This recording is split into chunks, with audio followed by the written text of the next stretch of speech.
وأحسن منك لم تر قط عيني وأجمل منك لم تلد النساء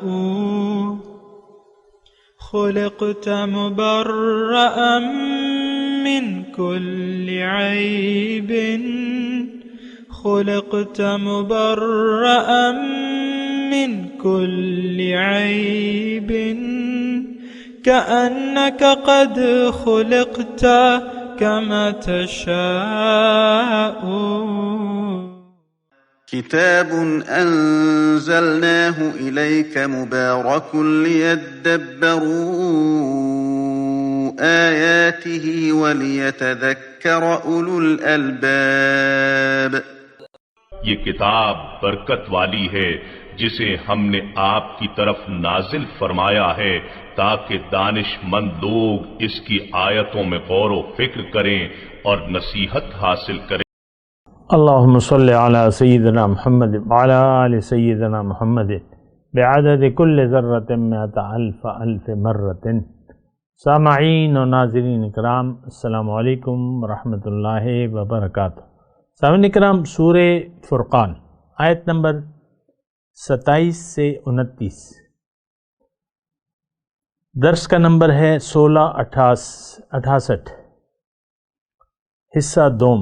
آج کا موضوع، کیا ہم اندھیرے کو روشنی سمجھ کر زندگی گزار رہے ہیں؟ اس کے ساتھ آج کے سبق کا آغاز کرتے ہیں. سب سے پہلے گزشتہ سبق کا اعادہ ہوگا. اعوذ باللہ من الشیطان الرجیم. پناہ مانگتا ہوں میں اللہ کی شیطان مردود سے. بسم اللہ الرحمن الرحیم.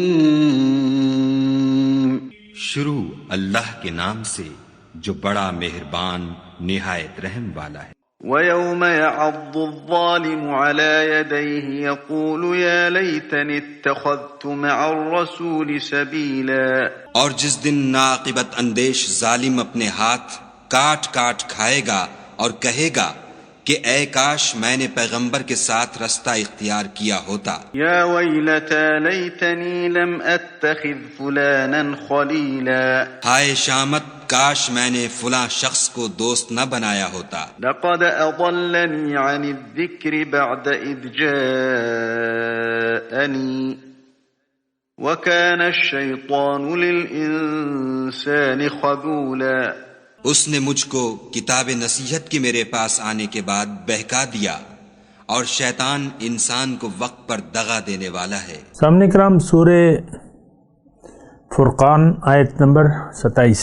وَيَوْمَ يَعَضُّ الظَّالِمُ عَلَى يَدَيْهِ، اور جس دن ظالم اپنے ہاتھ کاٹ کاٹ کھائے گا، یقول یا لیتنی اتخذت مع الرسول سبیلا، اور کہے گا کہ کاش میں نے رسول کا ساتھ دیا ہوتا. یا ویلتا لیتنی لم اتخذ فلانا خلیلا، ہائے میری کمبختی، کاش میں نے فلاں شخص کو دوست نہ بنایا ہوتا. لقد اضلنی عن الذکر بعد اذ جانی، میں اس کے بہکائے میں آ کر میں نے وہ نصیحت نہ مانی جو میرے پاس آئی تھی. وَكَانَ الشَّيْطَانُ لِلْإِنسَانِ خَذُولًا، اور شیطان انسان کے حق میں بڑا ہی بے وفا نکلا. سامعین کرام، سورہ فرقان ہے، اور نبی کے راستے پر چلنا کامیابی کا راستہ ہے. نبی کا راستہ کامیابی کا راستہ ہے، اور جو نبی کے راستے پر نہیں چلے گا تو وہ فیل ہو جائے گا دنیا کے امتحان میں. یہ بات نوٹ کر لیں. اصل میں ان باتوں کی ہماری نظر میں کوئی اہمیت نہیں ہے. پاس اور فیل ہم دنیا کے لیے استعمال کرتے ہیں.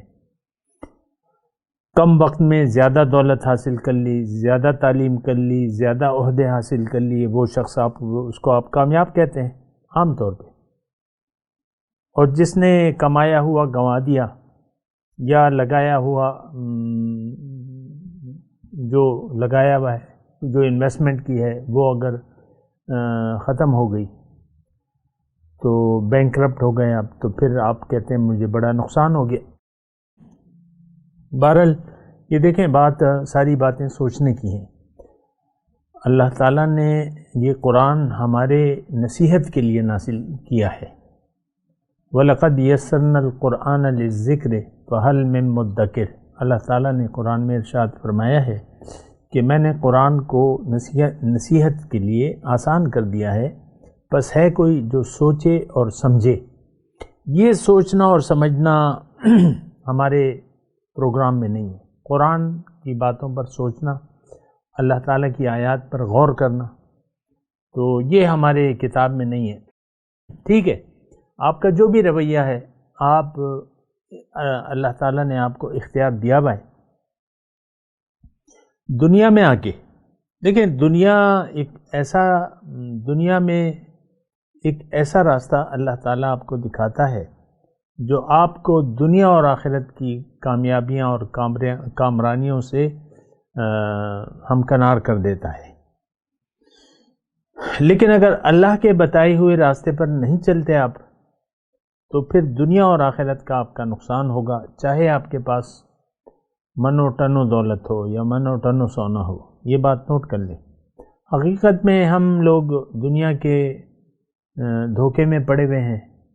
دنیا کا راستہ ہمیں اچھا لگتا ہے، یعنی دنیا وہ راستہ جس میں دنیا حاصل کی جائے، دنیا کمائی جائے، اور نام، دولت، عزت، شہرت، تین باتیں ہیں نا آپ کے خیال میں۔ تو بس اسی کے پیچھے آپ دیکھ لیں، مطلب زیادہ تر جو لوگ ہیں اسی کے پیچھے پڑے ہوئے ہیں۔ زیادہ دولت، زیادہ عزت، زیادہ شہرت۔ آپ کبھی کبھی کسی تقریر کرنے والے کو دیکھتے ہیں نا، کبھی نعت خواں کو دیکھتے ہیں، وہ نعت خواں ایک شعر پڑھتا ہے، دوسرے پہ خاموش رہتا ہے، اور پھر اپنے سامعین سے توقع رکھتا ہے کہ وہ ایک شعر وہ پڑھیں تو ایک چسی آ جائے گی۔ یا ایک تقریر کرنے والا ہے تو وہ خواہ تقریر کو اس درجے تک پہنچا دیتا ہے کہ لوگ آپے سے باہر ہو جائیں اور نعرے بلند کرنے لگے۔ بعض اوقات تو خود وہ دعوت دیتے ہیں کہ بھئی تم سبحان اللہ کیوں نہیں کہتے، اور زور سے کہو، چس نہیں آئی ذرا زور سے کہو، ناشتہ نہیں کیا ہے کیا۔ اس طریقے سے باتیں ہوتی ہیں سامنے کا، آپ کو پتہ ہے، کوئی ایسی وہ چھپی ہوئی بات نہیں ہے۔ یعنی انسان دنیا کا طالب ہے، چاہے وہ زیادہ تر دین میں ہو یا دنیا میں ہو۔ وہ کہتا ہے بس شہرت اور یہ اور وہ، میری تعریف ہو اور میری لوگ واہ واہ کریں۔ اور پھر دنیا، آپ کو معلوم ہے ہمارا، دیکھیں ایک سادہ سی بات میں کر رہا ہوں، ہم لوگ دنیا کے خیال میں زندگی گزار رہے ہیں، اور دنیا ہی کو ہم نے اصل زندگی سمجھ لیا ہے، اور ہم دنیا کے لیے اور دنیا کے خیال میں زندگی گزار رہے ہیں۔ لیکن ایک بات آپ نوٹ کر لیں کہ آپ دنیا اور آخرت میں ناکامی سے ہمکنار ہوں گے کسی بھی مرحلے پر۔ ہو سکتا ہے اس وقت آپ کے پاس پیسوں کی لڑی لگی ہو یا شہرت کا عروج ہو، لیکن آپ کا دل مطمئن نہیں ہوگا۔ یہ بات نوٹ کر لیں۔ اطمینان جو ہے وہ صرف اللہ کی یاد میں ہے، اور اللہ کی یاد یہ ہے کہ آپ کا رخ اللہ کی طرف ہو جائے۔ اللہ کی یاد یہ ہے کہ آپ اللہ کو اپنی منزل بنا لیں اور اپنا رخ پھیر لیں اللہ کی طرف، اور اللہ کے لیے اپنی زندگی کو خاص کر دیں۔ یہ اللہ کی یاد ہے۔ باقی تو زبان سے کہنے سے تو کچھ بھی نہیں ہوتا، آپ لاکھوں تسبیح پڑھیں، یہ کریں وہ کریں، تو اس سے تو یعنی دیکھیں اس سے کچھ بنتا نہیں ہے۔ یہ قرآن محض تلاوت کے لیے اللہ تعالیٰ نے نہیں نازل فرمایا، یہ نصیحت ہے۔ ان ھذہ تذکرۃ فمن شاء اتخذ الی ربہ سبیلا، یہ ایک نصیحت ہے، اب جس کا جی چاہے اپنے رب کی طرف کا رخ باندھ لے۔ فمن شاء اتخذ الی ربہ سبیلا۔ بہرحال دیکھیں یہ جو آیات ہم پڑھ رہے ہیں کہ ظالم اپنی ہاتھ چبائے گا مارے افسوس کے. اور کیا کہے گا؟ دیکھیں یہ کہنا جو ہے یا تو ہم یہ کہیں گے یا نہیں کہیں گے. تھوڑا سا اس بات پہ غور کریں نا. یا یہ جملہ ہم کہیں گے یا نہیں کہیں گے، یا ہم ظالم ہیں یا نہیں ہیں. دیکھیں ہمیں تو اس بات کی کوئی پرواہ نہیں ہے، قرآن پر ہم توجہ بھی نہیں دے رہے. اور میں پورے یقین سے کہہ رہا ہوں کہ یہ میں جو بات کر رہا ہوں آپ کے لیے نہیں ہوگی. آپ نے ہو سکتا ہے یہ آیت پہلے بھی سنی ہو، لیکن میں اللہ تعالیٰ کی توفیق سے جس انداز سے آپ کو بتا رہا ہوں، ہو سکتا ہے آپ نے اس سے پہلے یہ جملہ نہ سنا ہو. لیکن بات تو سچ ہے، یا تو آپ ظالم ہیں یا نہیں ہیں. آپ نے کبھی سوچا ہے یا تو آپ اپنے اوپر ظلم کر رہے ہیں یا آپ اپنے اوپر احسان کر رہے ہیں.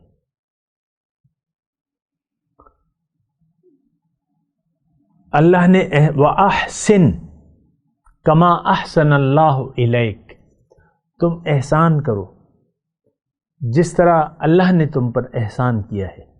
یہ قرآن کی ایک آیت کا ترجمہ میں نے آپ کو. تو مقام احسان سے آپ واقف ہیں. ہو سکتا ہے کوئی یہ کہے کہ بھئی یہ آیت تو اس موقع کے لیے اللہ تعالیٰ نے نہیں نازل کی، لیکن میں آپ کو حضور صلی اللہ علیہ وسلم کی وہ حدیث جبرائیل جو ہے، جبرائیل علیہ السلام تشریف لائے اور پوچھا، مختلف سوالات کیے، پھر وہ چلے گئے. حضرت عمر رضی اللہ تعالیٰ عنہ اس کے راوی ہیں. تو اس میں ایک سوال انہوں نے یہ کیا تھا کہ مل احسان یا رسول اللہ، اے اللہ تعالیٰ، اے اللہ کے رسول، احسان کیا ہے، اس کا مطلب کیا ہے؟ تو حضور صلی اللہ علیہ وسلم نے فرمایا کہ ان تعبد ربک کأنک تراہ فإن لم تکن تراہ فإنہ یراک. احسان یہ ہے کہ تم زندگی ایسے گزارو کہ گویا کہ تم اللہ کو دیکھ رہے ہو. یعنی گویا اللہ کو دیکھتے ہوئے تم زندگی گزار رہے ہو، یہ احسان ہے. اور کم از کم درجہ فَإِن لَمْ تَكُنْ تَرَاهُ فَإِنَّهُ يَرَاكَ، کم از کم درجہ یہ ہے کہ تم زندگی ایسے گزارو گویا کہ وہ تمہیں دیکھ رہا ہے، یعنی اس کے وجود کا تمہیں احساس ہو. اور یہی بات میں نہایت آہستگی سے عرض کر رہا ہوں کہ آج یا یہ دونوں چیزیں ہمارے زیر بحث نہیں ہیں. یعنی ہم اس کی پریکٹس نہیں کر رہے، نہ ہم اللہ کو دیکھ پا رہے ہیں اور نہ ہمیں اللہ کے وجود کا احساس ہے. آپ دیکھ لیں، اپنی خلوتوں کو دیکھ لیں، اپنے دوست احباب جب اکٹھے ہو جائیں، ایک مجلس برپا ہو جائے چند دوستوں کی یا چند سہیلیوں کی، تو اس میں کیا بات چیت ہوتی ہے؟ یا چند رشتہ دار آپس میں مل جائیں تو کیا بات چیت ہوتی ہے؟ کہ چند کاروباری لوگ مل جائیں تو کیا بات چیت ہوتی ہے؟ اللہ کی یاد سے ہماری خلوت اور جلوت دونوں خالی ہے. اچھا، جو آیت ہم پڑھ رہے ہیں اس میں تو ظالم شخص یہ افسوس کرے گا اور افسوس کے مارے اپنا ہاتھ چبائے گا، اس پر چک لگائے گا مارے افسوس کے. کاش میں نے رسول کا راستہ لے لیا ہوتا، یا رسول کے راستے پر چلتا، یا رسول کا ساتھ دیا ہوتا. آج دیکھ لیں، ایک بات میں آپ کو واضح طور پہ کہہ دوں، حضور صلی اللہ علیہ وسلم کے بعد دین کو پھیلانے کی ڈیوٹی کس کی ہے؟ یہ میں آپ سے سوال کر رہا ہوں. ہم تو نہیں سمجھتے اپنی ڈیوٹی. ظاہر ہے کہ ڈیوٹی ان کی امت کی ہے، لیکن آپ کہہ سکتے ہیں ہم تو امتی نہیں ہیں، ہم نے تو نہ ان کی دعوت کو سنا ہے، نہ سننے کے لیے تیار ہیں، نہ سمجھا ہے، نہ سمجھنے کے لیے تیار ہیں، ہم تو برائے نام امتی ہیں. آپ یہ کہہ سکتے ہیں. تو ٹھیک ہے، اگر آپ امت دعوت میں ہیں، دو حضور صلی اللہ علیہ وسلم کی امت کی دو ساری دنیا اس وقت حضور کی امتی ہے.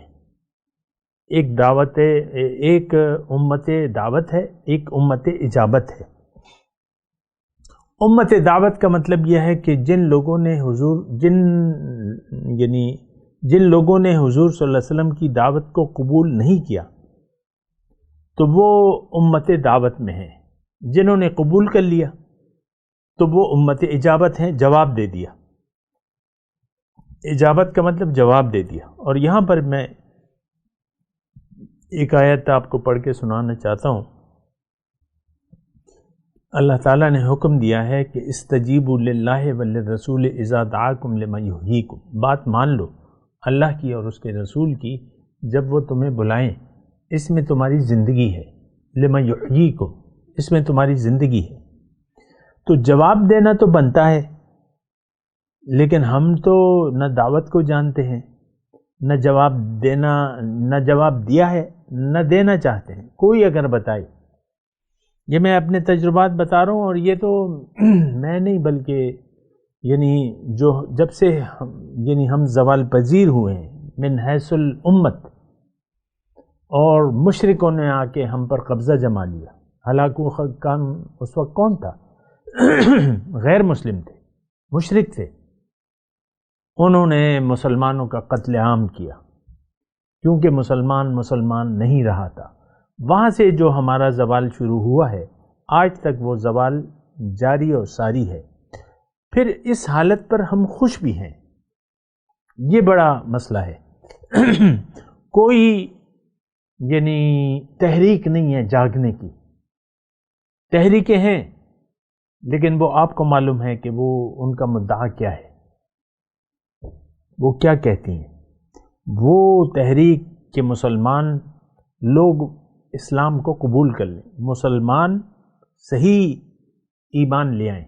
جیسے کہ اللہ تعالیٰ نے فرمایا یا ایھا الذین آمنوا آمینوا باللہ ورسولہ. اے زبانی دعویٰ کرنے والو صحیح ایمان لے آؤ اللہ پہ اور اس کے رسول پہ. بہرحال میں اپنے مضمون کی طرف آتا ہوں. دیکھیں آیت نمبر 27 ظالم کی بات ہے اور رسول کے راستے کی بات ہے.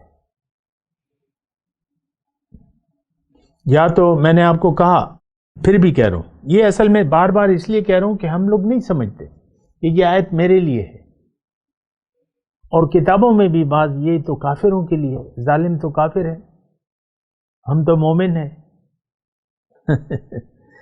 کوئی عجیب سا مطلب ایک عجیب سی بات ہے. ہم ایمان والے ہیں نہیں اور دعوی ایمان کرتے ہیں.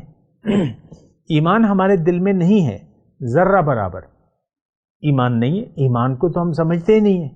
ایمان باللہ کا کیا مطلب ہے یہ تو میں آپ کے سامنے بیان کر دیتا ہوں، ورنہ ایمان باللہ کا مطلب تو ہم بس وہی انگلش والا ترجمے والا معاملہ ہے نا، کہ وہ لا الہ الا اللہ کا ترجمہ کیا کرتے ہیں انگلش میں؟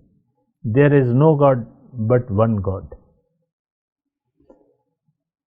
اور پھر زیادہ سے زیادہ ورشپ کے الفاظ لگاتے ہیں، اور ورشپ کا معلوم نہیں ہے ہمیں. عبادت کا بھی ہم نہیں جانتے. یہ ساری دیکھیں میں آپ سے سچی بات کہہ رہا ہوں، یہ جو کچھ ہم کہہ رہے ہیں کر رہے ہیں یہ سنی سنائی باتیں ہیں. بس دین کی حقیقت کو نہ ہم جانتے ہیں اور نہ جاننا چاہتے ہیں، اور اگر کوئی بتا دے تو ماننے کے لیے تیار نہیں ہے. اپنا رخ، یہ میں دعوے سے کہہ رہا ہوں، اپنا رخ دنیا سے پھیر کے اللہ کی طرف کرنے کے لیے کوئی تیار نہیں ہے. اور صدیاں بیت گئی ہیں ایسے. اور دیکھیں ابھی آیت آئے گی کہ اللہ تعالیٰ نے ہمیں کہا ہے کہ یہ ان کی مثال جو ہے وہ جانوروں کی سی ہے. اولئک کالانعام بل ہم اضل ام تحسب ان اکثرهم یسمعون او یعقلون انہم الا کالانعام بل ہم اضل سبیلا. تو دیکھیں بری مثال اس وقت، بری مثال ہمارے لیے ہے. اور میں آپ کو وہ کہہ رہا تھا کہ آج وہ بات میں نے پوری نہیں کی کہ آج جو دعوت کا کام ہے وہ کون کرے گا؟ ہم نے تو جان چھڑا لی ہے.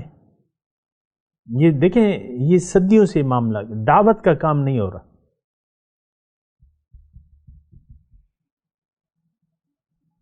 برائے نام آپ کسی کو مسلمان بنا لے تو کیا ہو گیا؟ بعض ہوتے ہیں مطلب وہ کہ بھئی اتنے لوگ ایمان لے آئے یا اتنے لوگوں نے اسلام قبول کر لیا فلاں شخص کے ہاتھوں، لاکھوں لوگوں نے بیعت کر لی ان کی. تو یہ لاکھوں لوگ کون ہیں؟ کدھر ہیں؟ قصے کہانیاں ہیں ساری. تو دیکھیں سوچنے کی بات ہے.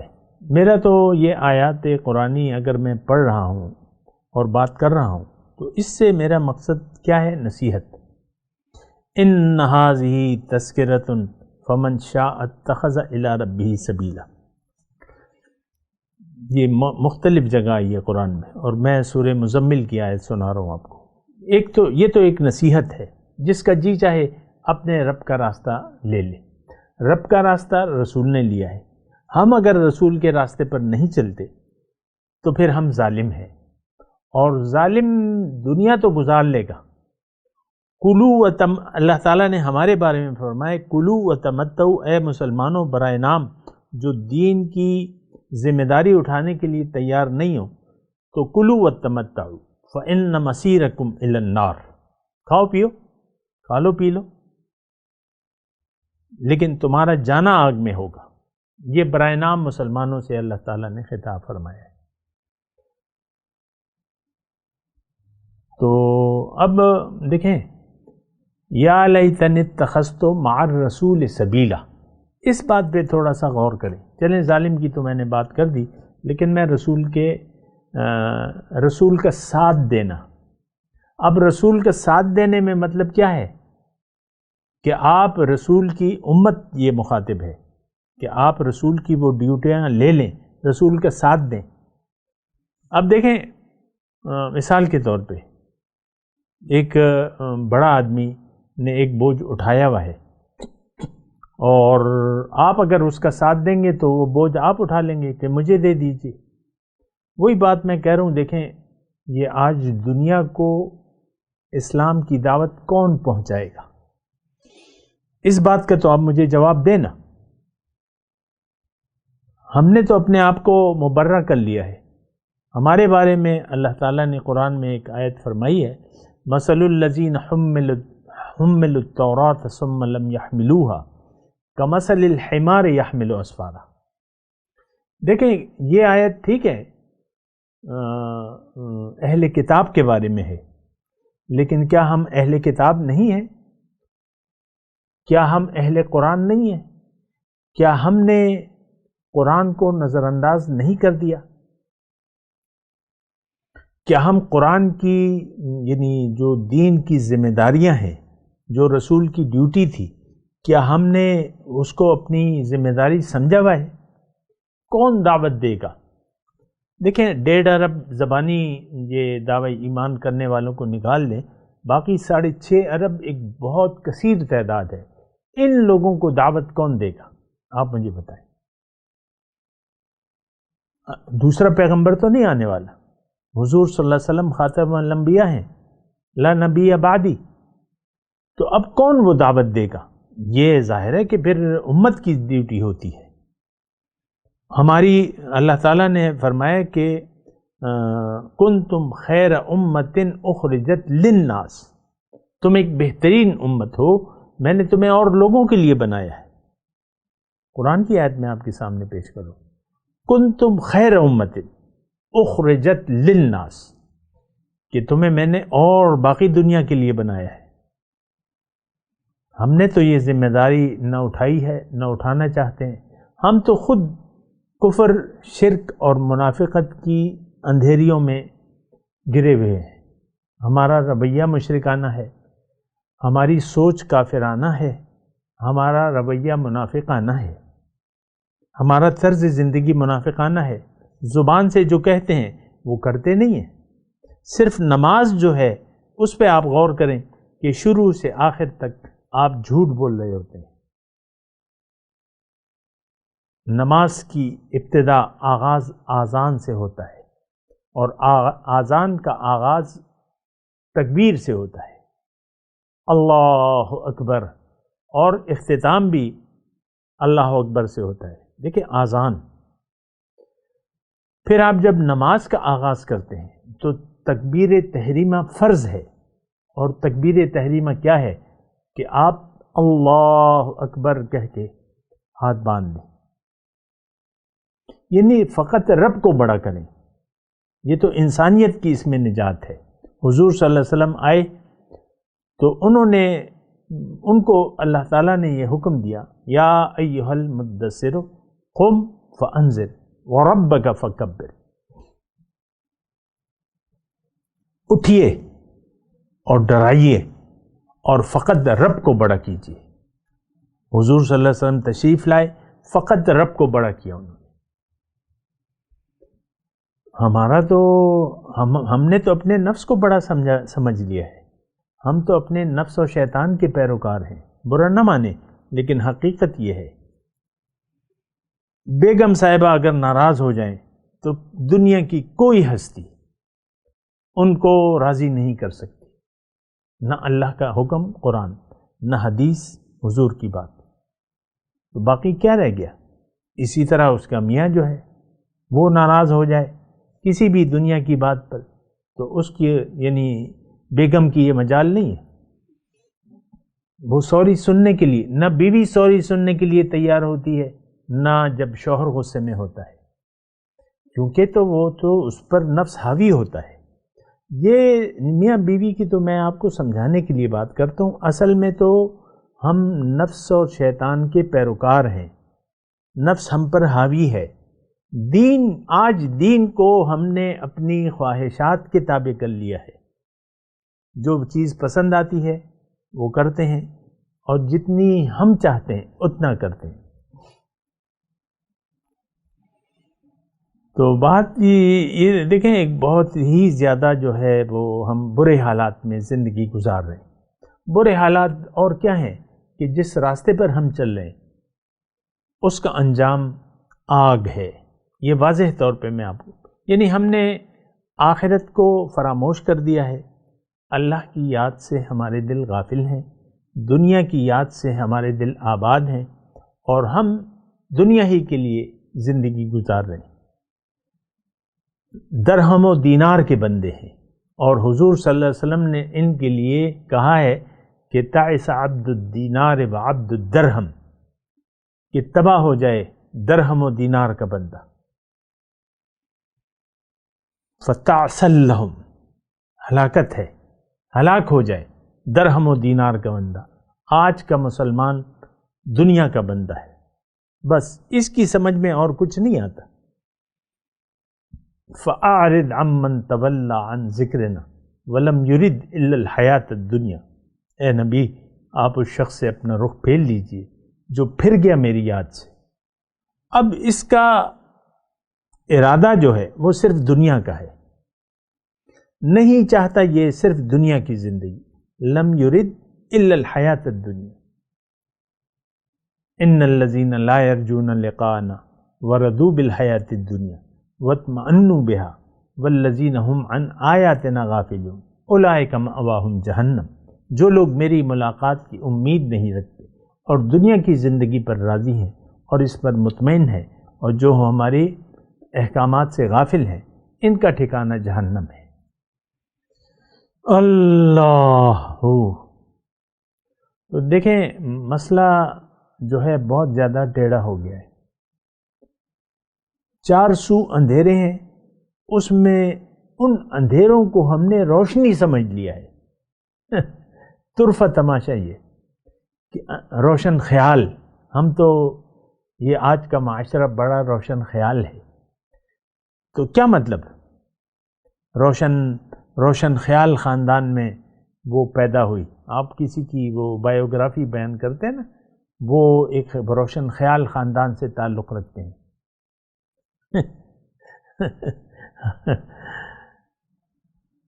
آپ دیکھ لیں روشن خیالی آپ کسے کہتے ہیں؟ اندھیروں کو آپ نے روشنی اور روشنی کو آپ نے اندھیرا قرار دے دیا ہے۔ کوئی حد ہے گمراہی کی۔ میں تلاوت کرتا ہوں، میرے ساتھ دہرائیے۔ اعوذ باللہ من الشیطان الرجیم، بسم اللہ الرحمن الرحیم۔ وَيَوْمَ يَعَدُّ الظَّالِمُ عَلَى يَدَيْهِ يَقُولُ يَا لَيْتَنِي اتَّخَذْتُ مَعَ الرَّسُولِ سَبِيلًا يَا وَيْلَتَىٰ لَيْتَنِي لَمْ أَتَّخِذْ فُلَانًا خَلِيلًا۔ اب ان آیت کی تلاوت اور ترجمہ۔ اعوذ باللہ من الشیطان الرجیم پناہ مانگتا ہوں میں اللہ کی شیطان مردود سے۔ بسم اللہ الرحمن الرحیم شروع اللہ کے نام سے جو بڑا مہربان نہایت رحم والا ہے۔ وَيَوْمَ يَعَضُّ الظَّالِمُ عَلَى يَدَيْهِ يَقُولُ يَا لَيْتَنِي اتَّخَذْتُ مَعَ الرَّسُولِ سَبِيلًا۔ اور جس دن ناقبت اندیش ظالم اپنے ہاتھ کاٹ کاٹ کھائے گا اور کہے گا کہ اے کاش میں نے پیغمبر کے ساتھ رستہ اختیار کیا ہوتا۔ یا ویلتا لیتنی لم اتخذ فلانا خلیلا۔ ہائے شامت، کاش میں نے فلاں شخص کو دوست نہ بنایا ہوتا۔ لقد اضلنی عن الذکر بعد اذ جاءنی وکان الشیطان للانسان خذولا۔ اس نے مجھ کو کتاب نصیحت کے میرے پاس آنے کے بعد بہکا دیا، اور شیطان انسان کو وقت پر دغا دینے والا ہے۔ اس کے ساتھ ہی آج کے درس کا وقت اختتام کو پہنچا۔ اگلے درس میں انشاءاللہ ملاقات ہوگی۔ وآخر دعوانا ان الحمدللہ رب العالمین۔ مولایا صلی وسلم دائما ابدا على حبيبك خير الخلق كلهم